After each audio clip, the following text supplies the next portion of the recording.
Hello friends, welcome to your own channel daily stock. तो आज हम बात करने वाले एक ऐसी टेलीकॉम कंपनी के बारे में जो कि मेनली जो काम करती है वो है उसका क्लाउड कम्युनिकेशन के ऊपर, जो भी टेलीकॉम सेंटर के जो भी सेक्टर्स के जो भी टावर्स बनते हैं उसके ऊपर, और IoT that is internet of things के ऊपर भी कंपनी का खासा बिजनेस है। और टानला सॉल्यूशन का हम पूरा एनालिसिस करने वाले। दैट इज टानला सॉल्यूशन के नाम से पहले जानी जाती थी, अभी इसका नाम चेंज हो चुका है और हो चुका है इसका नाम टानला प्लेटफॉर्म। और जो फाउंड हुई थी 1999 में, और इसके फाउंडर थे उदय कुमार रेड्डी। और इसकी मार्केट में बहुत सारी सब्सिडरीज भी ट्रेड करती है। दैट इज उसके अंदर से एक का नाम है कैरिक्स मोबाइल प्राइवेट लिमिटेड कंपनी। आपको याद दिला दूं कि अगर अभी तक आपने हमारे चैनल को दैट इज डेली स्टॉक को आपने सब्सक्राइब नहीं किया हो तो चैनल को जरूर सब्सक्राइब कर दीजिएगा, ताकि हम आपके सामने हर कंपनी का आपके सामने एनालिसिस ला सके, ताकि आपको पता चल सके कि कंपनी फंडामेंटली टेक्निकली मार्केट में किस तरह से ट्रेड हो रही है, आपको उसमें निवेश करना चाहिए या नहीं। तो उन सब चीज़ों के बारे में आपको पता चल सके, इसलिए ही आपको बोल रहा हूं कि आप हमारे चैनल को जरूर सब्सक्राइब कर दीजिएगा और बेल नोटिफिकेशन को भी जरूर दबा दीजिएगा। So let's begin. That is Tanla solution, जिसका पहले नाम था और अभी इसका नाम हो चुका है टानला प्लेटफॉर्म। तो एक ऐसी कंपनी है जो कि टेलीकॉम प्रोडक्ट्स जितने भी होते हैं मार्केट में, या टेलीकॉम सॉल्यूशंस, या फिर दैट इज जो भी सर्विस होती है टेलीकॉम सेक्टर्स के अंदर, अगर समझ आपको कोई भी दैट इज कॉल सेंटर्स के रिलेटेड, या फिर आपको कोई भी डाउट, या फिर कोई भी एकदम से करेक्शन, या फिर कोई भी रिपेयरिंग के रिलेटेड कोई भी काम होता है, तो जो टेलीकॉम कंपनी जो सबसे ज़्यादा इंफ्रास्ट्रक्चर और जो डेवलपमेंट मार्केट में रिलेटेड सर्विसेज भी प्रोवाइड करती है, वो कंपनी के पास आपको अगर समझ लो जाना हो तो Tanla solution is the best solution that I can ever seen. अब हम बात कर लेते कंपनी के बारे में। तो हमने नॉर्मल डिटेल जो थी वो आपको बताई दी, बट अब हम जानेंगे कंपनी का जो मार्केट कैप है वो कितना है। तो कंपनी का मार्केट कैपिटलाइजेशन है 9189.94 करोड़ रुपीस का कंपनी का मार्केट कैपिटलाइजेशन है। That is number of share जितने भी मार्केट में ट्रेड हो रहे उसको अगर आप नंबर जितना भी करंट मार्केट प्राइस है उससे आप मल्टीप्लाई कर दोगे तो आप उसको मिल जाएगा आपको मार्केट कैपिटलाइजेशन। बात कर ले इसके पी के बारे में। पी में आपको देखने को मिल रहा है दैट इज डैश। कंपनी ने इस साल लॉस जनरेट किया, इसलिए इसका जो पी रेशियो है वो भी माइनस में, जबकि इसकी इंडस्ट्रियल की जो भी बहुत सारी कंपनी है वो बहुत ही ज़्यादा अच्छा परफॉर्म कर रही है। दैट इज 28.31 का इसका इंडस्ट्री पी है, जबकि इसकी जो बुक वैल्यू है तो वो है इसकी 49.11, और इसका जो प्राइस टू बुक वैल्यू है वो बहुत ही ज़्यादा महंगा है कंपेयर टू द सेक्टर। तो इसका जो पीबी रेशियो भी निकल कर आता है वो है 13.76, that is more than the premium valuation. और फेस वैल्यू है इसकी 1। और इसमें अगर आप इन्वेस्ट करना चाहते भी हो तो आप इसमें इन्वेस्ट के लिए सिर्फ ग्रोथ पर्पस के लिए आप इसमें इन्वेस्ट कर सकते हो। इसमें डिविडेंड डील की आप कोई भी गुंजाइश नहीं रख सकते हो, ऐसा मेरा मानना है। इन फ्यूचर अगर सब लोग कंपनी ज़्यादा अच्छा परफॉर्म करती है तो ये ज़्यादा डिविडेंड भी दे सकती है। और इसके बाद जो मार्केट से डिलीवरी उठी है वो मोर देन 50%, दैट इज 69.73% की मार्केट से इसकी जो डिलीवरी उठी है। अब हमने कंपनी के बारे में तो बात कर ली, इसने कंपनी ने मार्केट में किस तरह का परफॉर्मेंस दिया पिछले कुछ सालों से, तो हम देखेंगे 2017 से लेके 20 तक। तो आप देख सकते हैं 2017 से लेके 20 तक एक ही चीज़ जो है वो आपको अप ट्रेंड में देखने को मिली। दैट इज कंपनी ने रेवेन्यू तो जम के किया है, मतलब बोले तो बहुत ही अच्छा खासा कंपनी ने रेवेन्यू जनरेट किया है 2017 से लेकर 20 तक। बट कंपनी जो मेंटेन नहीं कर पाई वो आपको जैसे कि देखने को मिल रहा है, कंपनी अपनी जो प्रॉफिटेबिलिटी है उसको मेंटेन करने में नाकामयाब रही है। डेट वॉज 2017 में 0.04 थाउजेंड करोड़ रुपीज़ का कंपनी का प्रॉफिट था, 18 में 0.01 थाउजेंड करोड़ रुपीज़, पिछले साल 0.02 थाउजेंड करोड़ रुपीज़, और इस साल कंपनी ने बहुत ही ज़्यादा घाटा किया है। That is 0.21 thousand crore rupees का कंपनी ने लॉस जनरेट किया है in the pandemic situation, that is more than the ever. पर फिर भी आपको अगर लगता हो कि नहीं इस शेयर की जो मार्केट में जो न्यूज़ चल रही है वो बहुत ही ज़्यादा स्ट्रांग है, उसके कारण जो उसकी जो प्राइस है उसमें ज़्यादा बढ़ोतरी आपको देखने को मिल रही है, बट फिर भी आपको करंट मार्केट प्राइस के ऊपर उसको बाय करना चाहिए या नहीं वो हम फर्दर स्लाइड्स में जानेंगे। बात कर ले कंपनी की प्रमोटर होल्डिंग के बारे में। तो कंपनी जो प्रमोटर होल्डिंग है वो भी खासी अट्रैक्टिव आपको, या फिर आपके हिसाब से आपको अलग भी लग सकती है, ऐसा मेरा मानना है। दैट इज टोटल कंपनी जो प्रमोटर होल्डिंग है वो है 39.91%। म्यूचुअल फंड की होल्डिंग है 0.04%। माने कि सिर्फ ना के हिसाब से ही कंपनी ने जो म्यूचुअल फंड होल्डिंग है वो बहुत ही ज़्यादा कम है। डीआईआई की holding that is domestic institutional holding है इसके अंदर 16.28%। FII की होल्डिंग है 0.14%। और other parties that is retail investors की इसके अंदर जो इन्वेस्टिंग है वो है 43.65%। अब हमने कंपनी की जो भी प्रमोटर होल्डिंग थी उसके बारे में तो आपको जो बेसिक नॉलेज था वो तो आपके सामने हमने शेयर कर ही लिया, बट जो मुझे चीज़ जो अच्छी लग रही है कंपनी के टांला सॉल्यूशन की जो मुझे चीज़ अच्छी लगी वो है दिसंबर 2019 में कंपनी जो प्रमोटर होल्डिंग थी वो थी 32.43%, जो कि इस साल बढ़ते बढ़ते डेट इज कंपनी जो भी क्वार्टर्स जो रिजल्ट्स कंपनी डिक्लेयर करती है उसके थ्रू अगर आप देख सकते हैं कि जून जुलाई से लेकर कंपनी जो प्रमोटर होल्डिंग है उसमें आपको बढ़ोतरी देखने को मिली। डेट इज हर क्वार्टर में कंपनी जो प्रमोटर होल्डिंग है वो ऑलमोस्ट 1%, 2%, 1%, 2% के हिसाब से आपको बढ़ते हुए ट्रेंड में देखने को मिली। That is again a good indication, because company को काश ऐसा लग रहा हो कि इन फ्यूचर कंपनी अच्छा परफॉर्म कर सकती है, तो उसके थ्रू कंपनी अपने शेयर खुद ही मार्केट से उठा रही है और उसके थ्रू आपको पता चल सकता है कि कंपनी जो प्रमोटर होल्डिंग है वो बहुत ही ज़्यादा स्ट्रॉन्ग बेसिस आपको देखने को मिल रही है। अब हम कंपनी के जो रिजल्ट्स है वो कंपेयर कर लेंगे ये क्वार्टर्स के थ्रू, तो कंपनी ने किस तरह से मार्केट में जनरेट किया है profit and loss quarterly. So that is total income हम देखेंगे, दैट इज कंपनी की जो भी सेल्स है वो, और अदर इनकम। अदर इनकम मतलब क्या, कंपनी जो भी मार्केट में सब्सिडीज है, that is Karix mobile private limited करके जो कंपनी है उसके थ्रू भी कंपनी मार्केट में कितना रेवेन्यू जनरेट करती है वो आपको बताता है कंपनी की अदर इनकम। तो अगर हम देखें सेल्स 2020 मार्च के क्वार्टर में कंपनी का जो सेल्स था 522 करोड़ रुपीज़, जून क्वार्टर में 455 करोड़ रुपीज़ और इस क्वार्टर में 583 करोड़ रुपीज़ का कंपनी का सेल्स है। अदर इनकम की बात करें तो मार्च क्वार्टर में 3 करोड़ रुपीज़, जून क्वार्टर में 13 करोड़ रुपीज़ और इस क्वार्टर में 4 करोड़ रुपीज़ का कंपनी का अदर इनकम जनरेट हुआ है। That makes total income, that is top line को बनाता है 2020 मार्च क्वार्टर में 525 करोड़ रुपीज़ और जून क्वार्टर के अंदर 468 करोड़ रुपीज़ सर बढ़कर हो चुका है। दैट इज इस क्वार्टर में बढ़कर हो चुकी कंपनी का total income 587 crore rupees. Company revenue तो बहुत ही अच्छा जनरेट कर ही रही है, बट कंपनी जो मेंटेन नहीं कर पा रही है वो है कंपनी की प्रॉफिटेबिलिटी। कंपनी जो आप मार्च 2020 के क्वार्टर में आप देख सकते हैं कंपनी का जो लॉस था वो था -89 करोड़ रुपीज़। इसलिए जो कंपनी का जो प्रॉफिट आपको डिक्लाइन देखने को मिल रहा है इस साल, उसके कारण मार्च क्वार्टर के कारण कंपनी का जो प्रॉफिट है उसमें आपको ज़्यादा डाउनफॉल देखने को मिला है। बट नेक्स्ट क्वार्टर से कंपनी ने अच्छा खासा कमबैक किया। दैट वाज, अब आप देख सकते हैं कि जून 2020 के क्वार्टर में कंपनी ने जो नेट प्रॉफिट जनरेट किया था वो था 78 करोड़ रुपीज़ और इस क्वार्टर में, दैट इज सितंबर क्वार्टर में कंपनी ने जो नेट प्रॉफिट जनरेट किया है वो है 81 करोड़ रुपीज़ का। आप देख सकते हैं कि बहुत ही कंपनी ने जो टोटल एक्सपेंडिचर किया था दैट वाज मार्च 2020 में, तो वो था 596 crore rupees, almost 600 crore rupees, जो कि सितंबर क्वार्टर में आते आते कंपनी जो दैट वाज टोटल एक्सपेंडिचर उसमें आपको डाउनफॉल देखने को मिल रहा है। दैट वाज सिर्फ 495 करोड़ का कंपनी का टोटल एक्सपेंडिचर हुआ है, तो उसके कारण जो कंपनी की जो मार्केट में नेट प्रॉफिटेबिलिटी उसमें भी आपको अच्छा खासा अप ट्रेंड देखने को मिला है।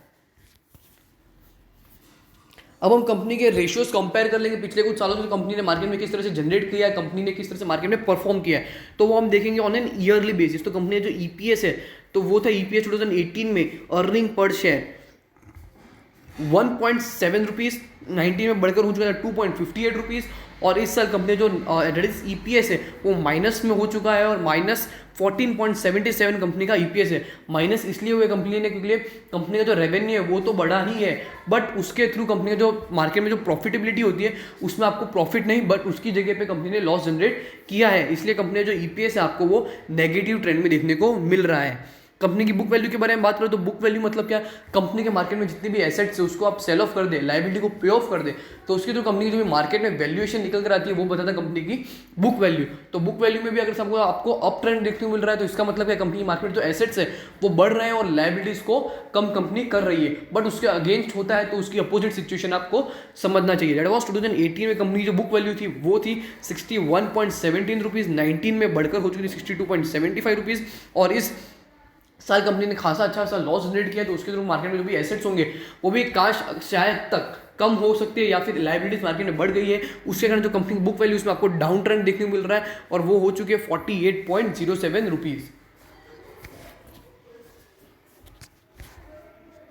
कंपनी के मार्जिन रेशियोज देख लेंगे। मार्जिन रेशियो में सबसे जो रेशियो निकल कर आता है वो है कंपनी का ग्रॉस प्रॉफिट मार्जिन परसेंटेज। तो ग्रॉस प्रॉफिट मार्जिन परसेंटेज में मतलब क्या, कंपनी जितने भी मार्केट में ग्रॉस प्रॉफिट जनरेट कर रही है उसके comparison to the net sales company का जितना भी है उसका जो परसेंटेज निकल कर आता है वो होता है कंपनी का ग्रॉस प्रॉफिट मार्जिन परसेंटेज। हर मार्जिन परसेंटेज अगर इंक्रीजिंग ट्रेंड में तो कंपनी के लिए बहुत ही अच्छा या पॉजिटिव इंडिकेशन होता है। तो आप देख सकते हैं 2018 में कंपनी का जो ग्रॉस प्रॉफिट मार्जिन परसेंटेज था वो था 8.83%, 19 में 10.69%, और इस साल हो चुका है 10.15%। आप मान सकते हैं कंपनी का जो gross profit margin percentage almost more than 10%, और वो एक स्टैग्नेंट पोजीशन में वर्कआउट हो रहा है। ऑपरेटिंग मार्जिन परसेंटेज के बारे में बात करें, ऑपरेटिंग मार्जिन परसेंटेज मतलब क्या, जो भी कंपनी जो भी कैश फ्लोज होते हैं, जो भी नॉर्मली जो भी कंपनी जो भी ऑपरेशंस होते हैं ऑन डेली बेसिस वो कंपनी किस तरह से अच्छी तरह से परफॉर्म कर पाती है, वो आपको होता था ऑपरेटिंग प्रॉफिट मार्जिन परसेंटेज या फिर ऑपरेटिंग मार्जिन परसेंटेज। तो वो भी 2018 में था 1.59%, 19 में बढ़कर हो चुका था 3.39%, और इस साल कंपनी का जो ऑपरेटिंग प्रॉफिट मार्जिन परसेंटेज वो डाउनफॉल दैट इज डिक्रीज हो गया और नेगेटिव ट्रेंड में आ गया और हो चुका है -9.28%।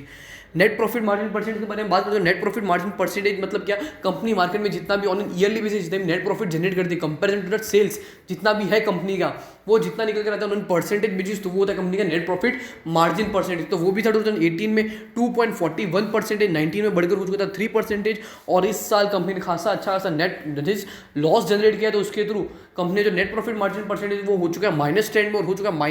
-10.78%।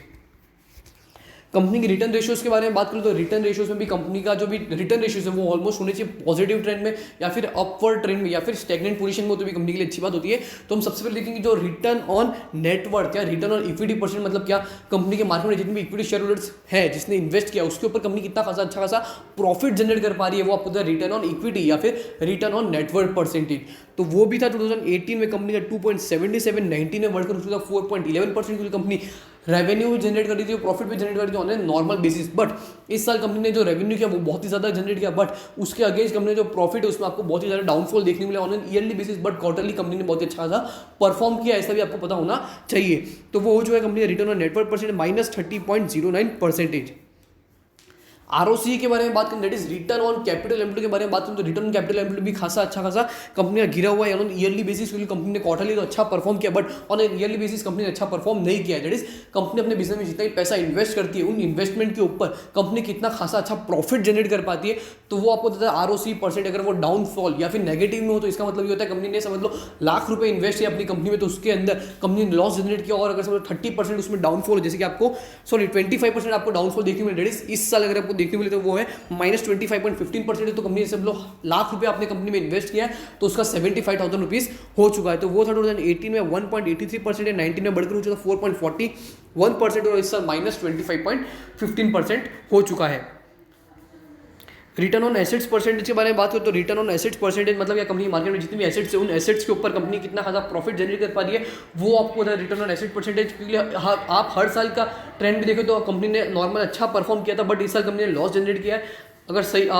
टू बी क्लियर बोलूँ तो मार्च क्वार्टर में कंपनी ने लॉस जनरेट किया था, उसके थ्रू हर क्वार्टर में उसका जो रिफ्लेक्ट है या फिर ऑन एन ईयरली बेसिस जो भी रेशियोज कैलकुलेटेड तो उसमें आपको डाउनफॉल देखने को मिल रहा है। That was total return on asset 2018 में था 2.04%, 19 में बढ़कर हो चुका 2.69%, और इस साल नेगेटिव ट्रेंड में आ चुका है रिटर्न ऑन एसेट परसेंट और हो चुका है -7.6%। That is again a negative indication for an purpose from an yearly basis, but quarterly company ने बहुत ही अच्छा खासा परफॉर्म किया, ऐसे भी आपको पता होना चाहिए। कंपनी के लिक्विडिटी रेशियो के बारे में बात करें तो लिक्विडिटी रेशियो में भी कंपनी के जो दो रेशियो है वो है कंपनी का करंट रेशियो और क्विक रेशियो, जो कंपनी मुझे ज़्यादा अच्छे लगे। कंपनी का जो करंट रेशियो होना चाहिए फॉर एन एवरेज 2:1 के रेशियो में तो कंपनी के लिए बहुत ही अच्छी बात है, बट उससे कम भी हो तो कंपनी के लिए बहुत ही अच्छा इंडिकेशन या पॉजिटिव इंडिकेशन हो सकता है। तो वो 2018 में 1.85, 19 में 1.99 के रेशियो में, और इस साल कंपनी का जो करंट रेशियो वो हो चुका है 1.61 के रेशियो में, debt is again an positive या फिर अच्छा इंडिकेशन दे रहा है। कंपनी के क्विक रेशियो के बारे में बात करें तो क्विक रेशियो मतलब क्या, कंपनी के जो भी क्विक एसेट से divide by quick liabilities, company अपने कैश फ्लो को कितने अच्छे से मैनेज कर पाती है, कंपनी अपनी जो भी कैश के सर्कुलेशन होता है वो कंपनी कितना अच्छे से मेंटेन कर पाती है, वो आपको कंपनी के क्विक रेशियो। तो क्विक रेशियो होना चाहिए आइडियली 1:1 के रेशियो, बट कंपनी का अगर क्विक रेशियो 1:1 से ज्यादा हो तो कंपनी के लिए बहुत ही ज्यादा अच्छी बात होती है, क्योंकि कंपनी अपने जो भी नॉर्मल कैश फ्लोज के जो रिलेटेड जो भी काम कर पाती है वो बहुत ही अच्छा और स्मूथली कर पाती है।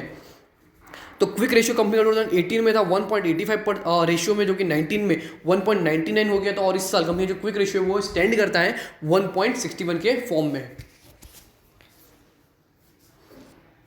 कंपनी के लेवरेज रेशियोज के बारे में बात करें तो लेवरेज रेशियोज भी कंपनी के खासे अच्छे लग रहे हैं, that is on an yearly basis. That is debt to equity ratio मुझे ज़्यादा अच्छा लगा कंपनी का। तो डेट टू इक्विटी रेशियो मतलब क्या, कंपनी मार्केट में जितनी भी डेट्स है उसके ऊपर कंपनी के कितने इक्विटी शेयर होल्डर्स कंपनी ने रखे हुए दैट इज 2018 में था कंपनी डेट फ्री कंपनी थी, 19 में 0.06 की कंपनी की मार्केट में डेट्स थी, और इस साल फिर से कंपनी की अच्छा या पॉजिटिव इंडिकेशन ये इन्वेस्टर्स के लिए कि कंपनी डेट फ्री होगी, दैट इज अगेन इन बहुत ही ज़्यादा अच्छा इंडिकेशन है कि कंपनी के मार्केट में जो भी बोरोवर्स होते हैं बोरोवर्स के ऊपर कंपनी को अच्छा सब इंटरेस्ट पेमेंट देना पड़ता है, तो उस इंटरेस्ट पेमेंट्स के ऊपर से कंपनी बच गई और कंपनी का जो कंपनी डेट फ्री हो गई, दैट इज अगेन बहुत ही ज़्यादा अच्छा इंडिकेशन आपको मिल रहा है कंपनी के थ्रू पे। इंटरेस्ट कवरेज रेशियो के बारे में बात करें तो इंटरेस्ट कवरेज रेशियो भी कंपनी का 2019 में था 105.46%, 1920 में हो गया है -28.12%। इंटरेस्ट अगर मतलब पेमेंट करना भी पड़े तो वो ज़्यादा अच्छी तरह से कंपनी ने पेमेंट करने में नाकामयाब रही है, उसके थ्रू जो कंपनी का interest payment ratio that is interest coverage ratio उसमें आपको डाउनफॉल देखने को मिल रहा है, दैट स्टैंड्स 2020 मार्च -28.12%।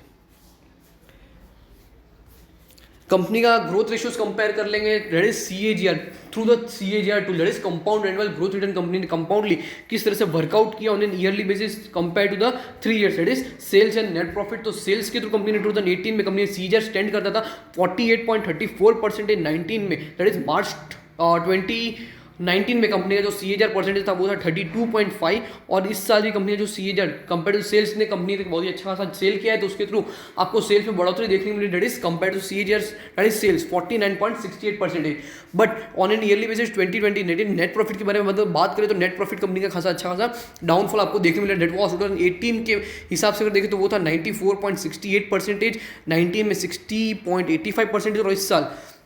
कंपनी का नेट प्रॉफिट CAGR स्टैंड करता है 72.36%। अब हम तानला सॉल्यूशन के बारे में बात करें तो मार्केट में तानला सॉल्यूशन की टोटल मार्च 31, 2020 रिपोर्ट के हिसाब से मार्केट में कंपनी की टोटल 7 सब्सिडरी वर्कआउट करती है, तो उसके सबसे पहला जो नाम है वो है Tanla corporation private limited company. Second है आपको मैंने आपको जैसे नाम बताया Karix mobile private limited. Third है Tanla mobile Asia Pacific PATE limited. Fourth है capital Shri investment private limited. Fourth Unicel technologies private limited. फिर सिक्स्थ है गेमोगा सॉफ्टेक प्राइवेट लिमिटेड, और seven Tanla digital labs private limited company. इस तरह की बहुत ही बड़ी बड़ी कंपनी मार्केट में इसकी सब्सिडरी स्टैंड करती है, जो कि बहुत ही अच्छी बात है, क्योंकि आपको पता होना चाहिए कि अगर आप इसके इन्वेस्टर्स या फिर शेयर होल्डर भी हो तो आपको पता होना चाहिए कंपनी के मार्केट में कितनी सब्सिडरीज है, कंपनी मार्केट में किस तरह से वर्कआउट करे, तो उस सब चीज़ों के बारे में आपको पता होना चाहिए। अब हम इंपॉर्टेंट चीज़ के बारे में बात करें तो वो है कंपनी का जो शेयर है। हालांकि आप जैसे कि चार्ट पे देख ही सकते हैं कि 2-3 दिन से या फिर 2-3 वीक से कंपनी का जो चार्ट है वो आपको अप ट्रेंड में या फिर पॉजिटिव या फिर आपको अपर सर्किट लगते हुए देखने को मिल रहा है। दैट इज बहुत ही अच्छा सॉल्यूशन है, बट ऐसा लग रहा है मुझे, ऐसा कुछ हो भी सकता है, बट ऐसा मुझे लग रहा है कि कोई ऑपरेटर्स इसके अंदर घुसा है, उसके थ्रू इसके अंदर आपको जो अप ट्रेंड देखने को मिल रहा है वो उसके थ्रू आपको देखने को मिल रहा है। बट अगर मैं अभी करंट शेयर की प्राइस की बात करूं तो आज मार्केट पे क्लोज हुआ 675.4 के ऊपर, और इसका 1 वीक हाई या फिर आप बोल सकते हैं कि इसका ऑल टाइम हाई भी इसका 643, मतलब आप बात कर सकते हैं कि इसका जो ऑल टाइम हाई है वो भी ऑलमोस्ट 675.4 ही है, जो कि आपको इंडिकेशन देता है कि आपको करंट मार्केट प्राइस के ऊपर तो आपको इसको एंटर नहीं करना चाहिए। ऑल्दो ये शेयर आपको 800-900 तक भी आपको जाने को मिल सकता है, बट मेरा ऐसा मानना है कि अगर आप समझ लो इसमें गलती से इस टाइम पर अगर आप इसमें एंटर कर देते हो तो अगर बाई चांस ये लोअर सर्किट मारना चालू कर दिया तो आप इसमें से नहीं निकल पाओगे, अगर आप इसमें अपर प्राइस पे आप इसमें मार्केट में अभी इसमें एंटर करते हो तो। बट ऑल्दो अगर आप इसमें इन्वेस्ट करना चाहते हो तो आप अपने फाइनेंशियल एडवाइजर को या फिर अपनी ओन खुद की रिसर्च करके भी आप इसमें एंटर करना चाहो तो आप कर सकते हो। तो होप करता हूँ कि आपको जो तानला सॉल्यूशन का हमने दैट इज तानला प्लेटफॉर्म का हमने आपको जो एनालिसिस बताया वो आपको अच्छी तरह समझ गया हो। अगर आपको वीडियो अच्छी लगी हो तो वीडियो को लाइक और शेयर जरूर कर दीजिएगा, और अपने दोस्तों के साथ जरूर शेयर करिएगा, और हमें कमेंट सेक्शन में बताइए कि आपको वीडियो कैसी लगी हो। आपको अगर कोई और दूसरी कंपनी का भी एनालिसिस चाहिए हो तो हमें कमेंट सेक्शन में जरूर बता दीजिएगा। Thank you.